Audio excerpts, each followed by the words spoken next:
Welcome to Diamonds in the Rough TV. It's your girl Gigi, and today I have with us a very, very special guest. I had the pleasure of meeting this young man at one of my Black Achievers networking events. So I actually host these events, and so I met him at the DC chapter, and I've had the opportunity to get to know him, and I believe that he has some great information, so I had to have him on this episode. But first, let me give you a brief introduction of who he is. So he is a Miami University graduate, originally from Ohio and now presently living in the DMV.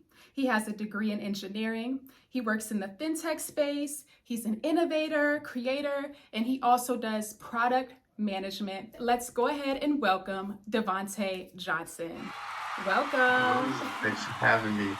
Yes. So I want to go ahead and just have you give us just a brief introduction. So if you could share with us who you are and what you do. Yes. So Devante Johnson, originally from Dayton, Ohio, but made my way out here to the DMV area about 5 years ago, taking on a role in IT consulting.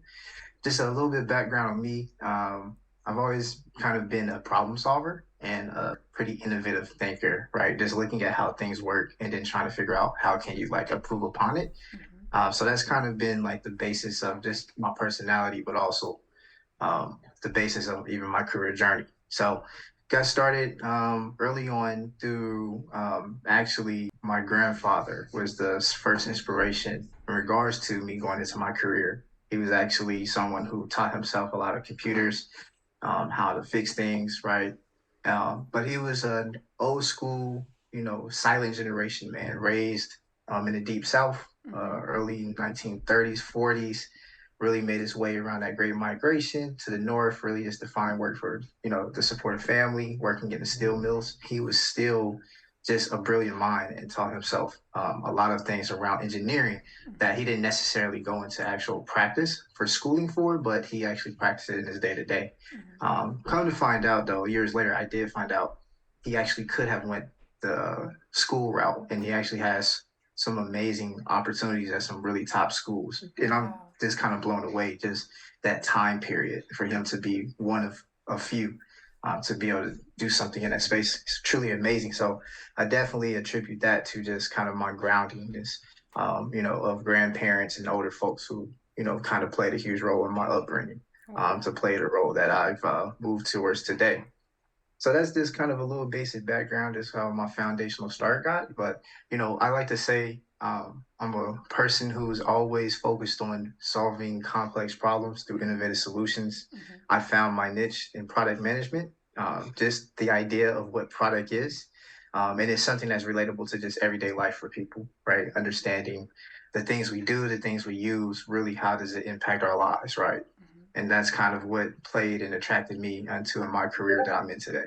Wow, that is awesome. Thank you so much for sharing that. And it sounds to me like you're carrying on the legacy within your family. So that is incredible. We had the opportunity to connect a little bit just on principles and values and being very purpose-based. And so I want to talk a little bit about your mission. Even as you work, you are always thinking with the end in mind. So give us a little bit more background on how you think with the end in mind and you tie everything with your workplace into your mission. Of course, I think the end in mind, really, for anyone who thinks of it, is essentially your vision. Like every organization, either being for profit, nonprofit, usually has a mission statement. But a lot of people don't talk enough about the vision statement, which is about what do you feel you're aiming for with your work that you're doing, your organization, to achieve a desired result, right? So that's the end in mind, right? That vision, right? And so keeping that vision in mind, and it's very applicable to me as an engineer, one of the things we always thought about when I was in schooling was like reverse engineering, like how is something supposed to be, but then working backwards to figure out how does it get there, right? So if I know this is how something should be, right, and there's iterative steps to get to that place, well then what are those steps if I work backwards to actually accomplish it? All right. And so one things I think about with mission and purpose driven, type focuses of mine, right? Understanding I want to help uplift those who are in underrepresented groups who had the same type of upbringing around me because I Mm-hmm. didn't grow up Mm-hmm. in a pretty place, right? It was a very rough background. And a lot of people don't really know that about me Mm-hmm. because I've sharpened myself so much over these years. But, I can go back to saying, hey, I started, which is, essentially a diamond in the rough, right? Yep. Something is valuable but it wasn't really known, right? You Mm, had to do a lot of processing and cleaning of it. that's good. And someone who invested in me saw the end in mind Wow. of what they wanted to actually have a purpose of what my life should be for what they invested in myself. And that only is carried on through myself to realize like, hey, I want to see a lot more people who've had my same journey experience to really just find purpose in their world, in their work and what they do, and really just enjoy, what life is because it's a gift. And I think a lot of times we don't talk enough about purpose driven mindsets, Right. right? And that's really my end, Yeah. goal, right? And that's the end of mine I have. It's like if I'm not doing things that align with purpose Right. of, really solving a lot of these complex problems for folks who, had to suffer the injustice of really, being dealt a bad hand that they don't really have any control of, then I got to recenter and refocus and realign until I'm in some place that is actually doing that type of work, with that end goal in mind. So that's the vision mindset that plays a role with, keeping it in mind. Like everyone should attribute and have their own personal vision statement, Mm-hmm. right? They should always have that because Absolutely. then what you do in the iterative terms is your mission Mm-hmm. that aligns with achieving that vision that is always static, right? Never changing. The vision change it stays the same, but the ways you go about it may change. Your different missions may change, but that vision's always there, staying there static and unchanged. That's really, really good. I like how you explain the difference between a vision and a mission, and how the vision is static and that your mission kind of revolves around the overall vision that you have. That is one of the things that I want people to be inspired by on this channel, is to really follow your heart and do what God originally designed you to do, because a lot of times we get caught up, with education and chasing the American dream, and we feel like we need to try to get money just however means possible. Whatever comes up, that's just kind of what we take. And so we kind of tend to be under this pressure of accepting whatever the world gives to us. And we'll just take any job that's out there oftentimes. And then people are not fulfilled. They're unhappy. They are not working in their true calling or their creative abilities because they're not thinking with the end in mind. They're not vision based. They're not mission based. They're just trying to make ends meet. So I knew Yes. that I wanted you to explain that and share that with us, because it's really important to be purpose driven. That is where you find your fulfillment. And that's where I believe you're most free. It's where work begins to become passion. It doesn't feel like Yep. work anymore because you know you're making a difference. So Absolutely. that's what you do, and I love that. And so you've faced some obstacles. We've talked about it a little bit in your career, and even in recent days, you faced challenges and obstacles that are probably common. So I want you to talk to us about how you have overcome some of those obstacles and how your faith plays a role into staying focused. Because it's easy to say, you know what, my emotions are telling me I need to cut this opportunity off, but how are you able to tie in your faith to keep you grounded, when there's opposition in the way? Absolutely. I would say I think a big player with that is this my life start, right? Mm-hmm. I started in this world with incredible odds, not just environment where I was raised, but even my own birth itself. I was what they pronounce as a miracle baby, born with a 50-50 chance of life. Wow. Had a defective heart valve, had to go into, heart surgery at the age of 4 years old, right? So when I was told about, the premature birth I had, and I was raised with like, hey, you're a blessing to be here, truly, right? We think all, life is a blessing, but you truly were a blessing as Mm-hmm. in you had the eyes as just as much to live is to, to perish. And Wow. so having that mindset growing up, knowing my story just with life, really prepared me for any odds, the things I faced. and they continue to come my way, right? Many different odds, from either it be things that actually directly affected towards my own livelihood of Mm-hmm. if I would live or die, to what opportunities were there for me to take advantage of to accelerate educationally, professionally, socially, right? I've always had to be strategic in mind to understand, okay, what things are serving, what things are not. And ultimately, going back to what we talked about before, is, I have a certain vision, I have a certain purpose. And it's only as stronger knowing that, you know, some reason my life is still here, right? I'm still living when there's so many reasons why it could have been taken away. And it's not even just starting from birth, Wow. right? Things I've been through where, my life could have been cut short. So that truly is the ground that I stand on, where I feel Mm, like any odd I go into, the Lord really had a purpose for me, because I exactly. wouldn't be here.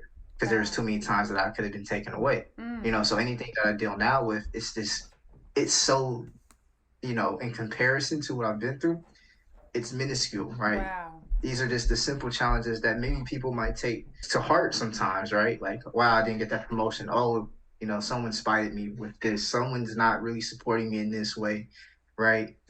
But, to truly say your greatest obstacle in life was really death and you Mm, overcame it, I think you wow. start to look at life a lot differently. You start to, really assign value to where it's mostly needed, right? Kind of stepping away from a materialistic view of life Mm-hmm. and more of like that spiritual soulfulness of what Yes. really is life, right? We're these spiritual beings living a human experience. And that's kind of what, again, grounded me. To the question though, the things that really kept me right focused on how to overcome obstacles was, one is, okay, is this an obstacle that's really two parts?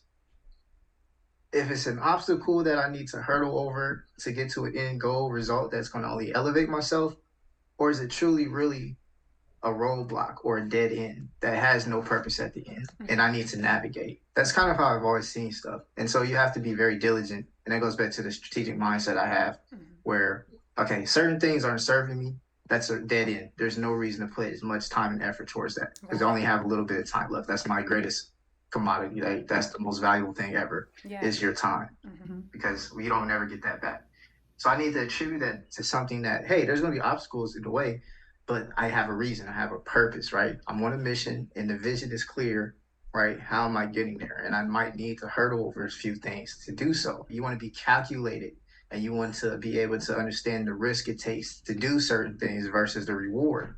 And when you do that, you start to really be able to see, okay, this is worth my time. This isn't really worth my time, Right. right? This is the time I really need to hibernate and really just be in tune to myself. This is my time I need to be out in the open and be expansion, just like now, right? I'm in this period where I've been so hibernated doing so much.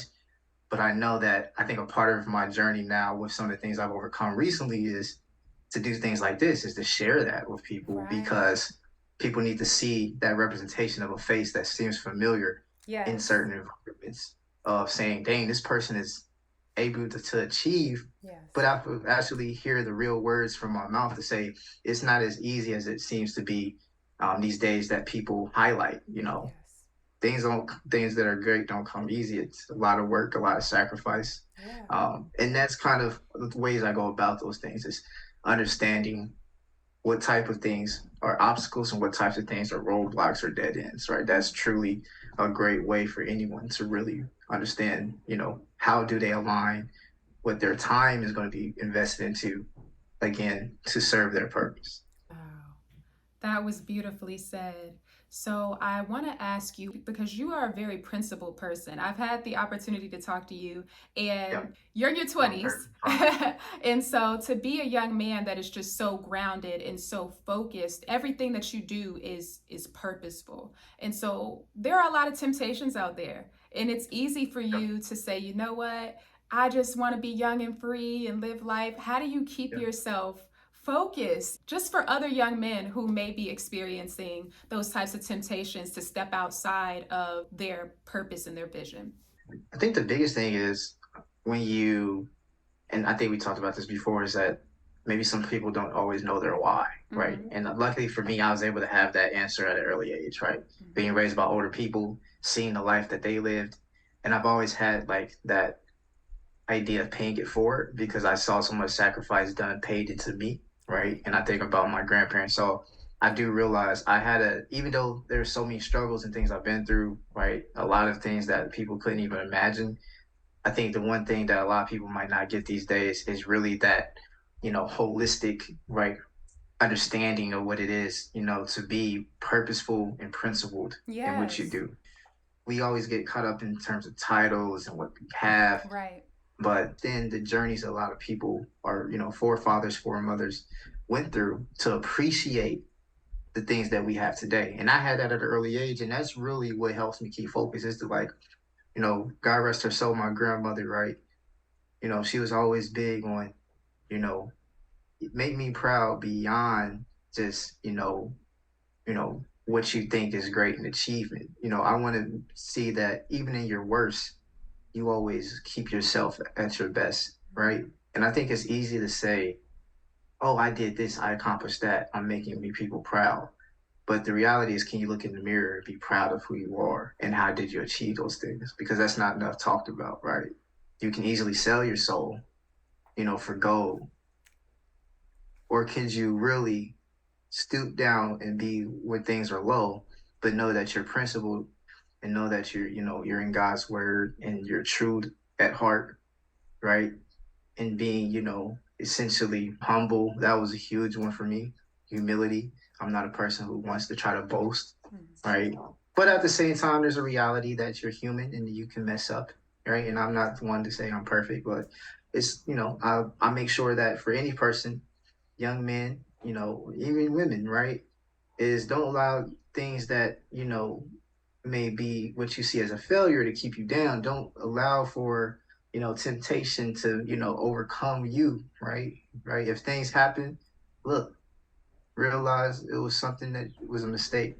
But how did you learn from it? Right? Are you again aligning back to your mission to get to your desired vision? And a lot of times if you don't know that why, then it's can be very difficult, to you to align because you start to be an empty shell just living life, easily swayed by the temptations of the world. And I think that's where the principleness comes in because it keeps you grounded. And that's something even in engineering we talk about. You can't have what we call, circuitry.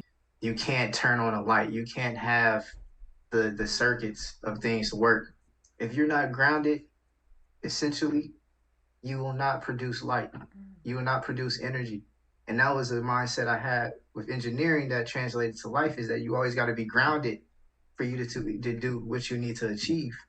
And that type of principle proves itself in the physical world, right? And so that's something that for anyone is to realize is that your groundedness, your truth in yourself, even if you're not sure what your why is, just understanding that you're of value and really seeking to yourself, like, okay, what certain things do I feel like really align with who I am?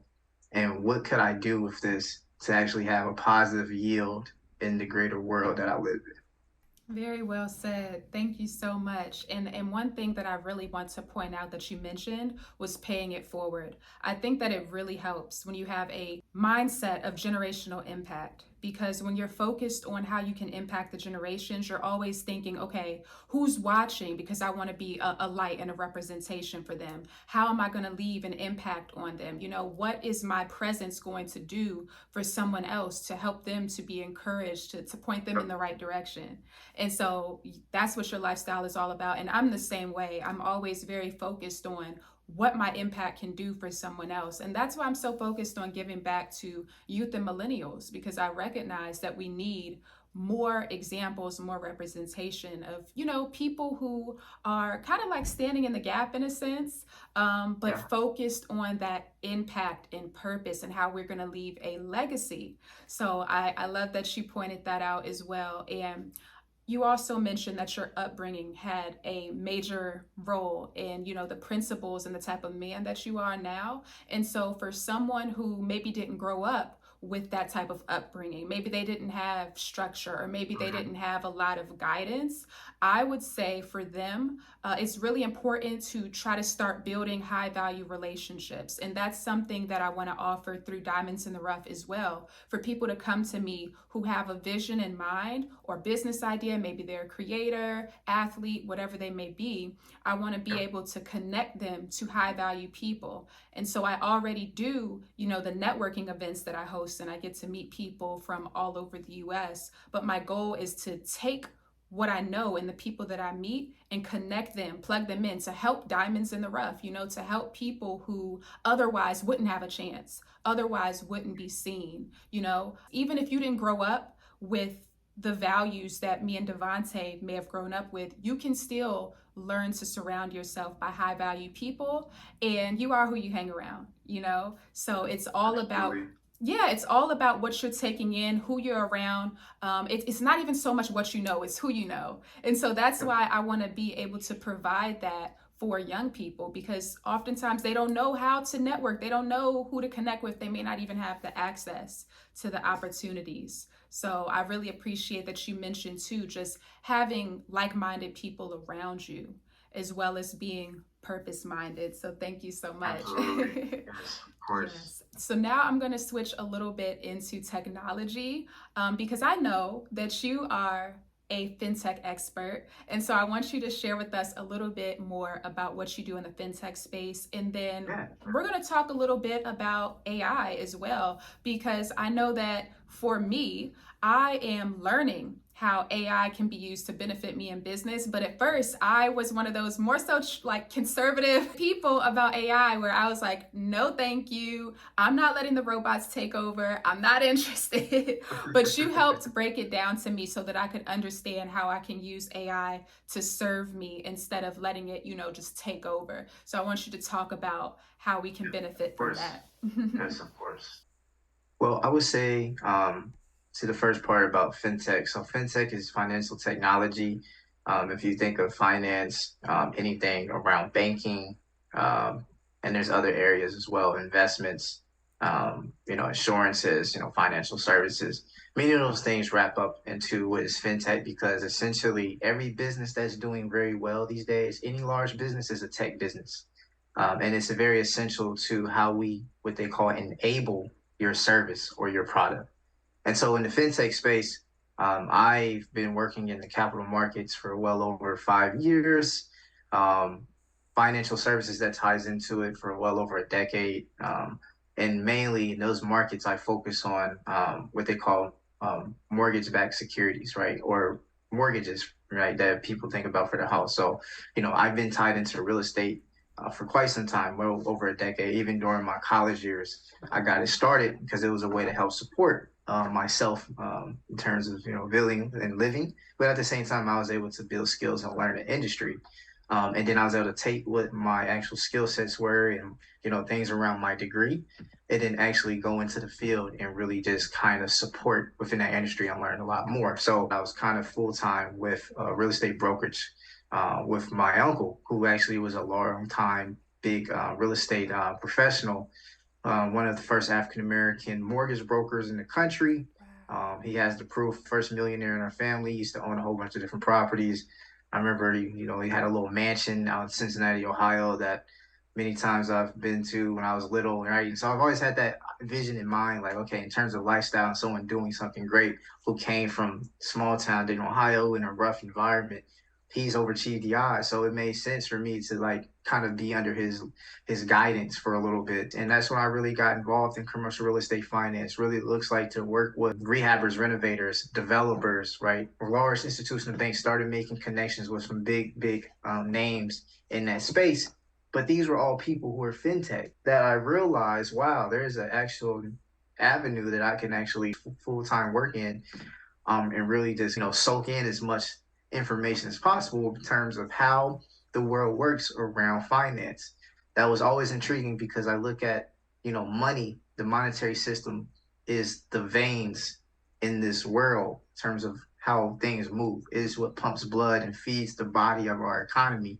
Everyone is going to have to deal with a banker. Everyone's going to have to deal with financing. How are they going to fund their businesses? How they're going to raise money, right? So fintech is nothing but, the financial space within technology. And so in the fintech space, I'm actually helping people with housing affordability in the US market between Fannie Mae and Freddie Mac. That was the companies I serviced. I used to oversee a lot of the products of mine that deal with they call security administration, that deals with the everyday activities involved in managing mortgages around payments, payoffs, maturities, right? When people, pay their mortgage every day, those things have to be updated regarding your current balance. Well, imagine all of that being packaged together with thousands and thousands, other millions of people's other mortgages into an actual financial product that is sold to investors to raise what we call liquidity or more money that can go back into the market to be lent out again to increase the volume of loans. That's essentially how that market works. And I oversaw the processing of over 30 million loans with a face value of 5.6 trillion US. We used to process currently 400 something billion a month, right? In terms of mortgage-backed securities with the underlying loans behind that. And so I serviced a lot of the products and things that enable those activities that helped kept that vibrant space in the economy flowing for Right. US housing. Thank you so much for sharing that. That's great information. And I'm definitely interested in getting more in the real estate space as well. So I'm glad to know that you're heavily involved in that as well. Because I'm Absolutely. gonna be I'm gonna be reaching out to you about that. But the last question that I wanted to ask you before we wrap up is for someone who's a little fearful about technology and the rate that it's moving, what is the greatest benefit of using AI technology? Well, I would say it's really an opportunity to enable small businesses, especially I would think in our community, I'm thinking African American communities, a lot of our small businesses have been so heavily underfunded, and we didn't really get a chance to build upon legacy of institution of being able to hand off, right? And so it's like we always restart. And one thing is with AI, it gives you an accelerated boost to enable your business to move forward with whatever service or product you're trying to build, right? So artificial intelligence, maybe people think is, hey, robots taking over. And essentially, it's a little bit more than that. It's not robots taking over. They're doing the things that free up our time, which time is so valuable to us humans that we can focus on what really matters in life. And those could be the things that you're trying to be more creative. You're trying to be more hands on, really, invest time within people. And AI allows you to be able to do the things that are necessary to do the things that you want to do. That's essentially what it is. And so it will give the first time in our life small people an opportunity to compete with the big wigs, right? The large Wow. organizations that have huge technology departments. Wow. AI will allow you to do some great things with your small business and Mm-hmm. really just take a more effective approach into really servicing your niche, Mm-hmm. right? And being as effective as possible without having some of those liabilities Right. in place where, you might not have enough capital to help raise money towards, marketing and things like that. Like you can Right. really use the tools of AI to really have a huge impact from a smaller, minuscule, starting point. Very well said. And I appreciate you explaining to us how we can use it, especially as small business owners, and just the advantages that we have, to be able to compete with the bigger dogs. Can you tell the audience where can they find you? You have social media or an email address if they want to reach out? Yeah, I'm always on LinkedIn. That's the Awesome. one I usually promote all the time, Okay. so that will really give you a good sense of like who I am as a Mm-hmm. professional. So you always find me on LinkedIn just by searching for my name, Devante Johnson, Mm-hmm. um, and easily can connect on that way. So people need to start using LinkedIn because it is Yes, truly a powerful professional tool. it is. So I always try to navigate people there just to get them hip to what the tool is about. It's an extremely valuable product with so much opportunity to really help again elevate people to their purpose. Awesome. Thank you so much. And I have to agree with you. We don't always use LinkedIn to our advantage. A lot of people don't know because I used to be one of those people who could care less about LinkedIn. And now I'm realizing, like, no, I really need this as a resource to Mm-hmm. build my professional portfolio, my platform, my connections. So thank you. And I'll make sure to leave a link to your LinkedIn as well in the description. Perfect. Alrighty, Devante, it's been a pleasure having you today. I thank you so much for coming on and sharing all of the wonderful gems that you shared today. Yes, I love this. But I always like to tell the audience, right? it's not where you start, it's where you finish, There you right? go. And always keep the end in mind because, again, if you're here, make the most of it because life is a gift, truly. And it's not something that you should ever take for granted. So while you're here, try to make the most of trying to figure out why you're here. Wonderfully said. Thank you so Yep. much, Devante. It's been a pleasure. Yes. Thank Awesome, you for the awesome. invite. Thank you all.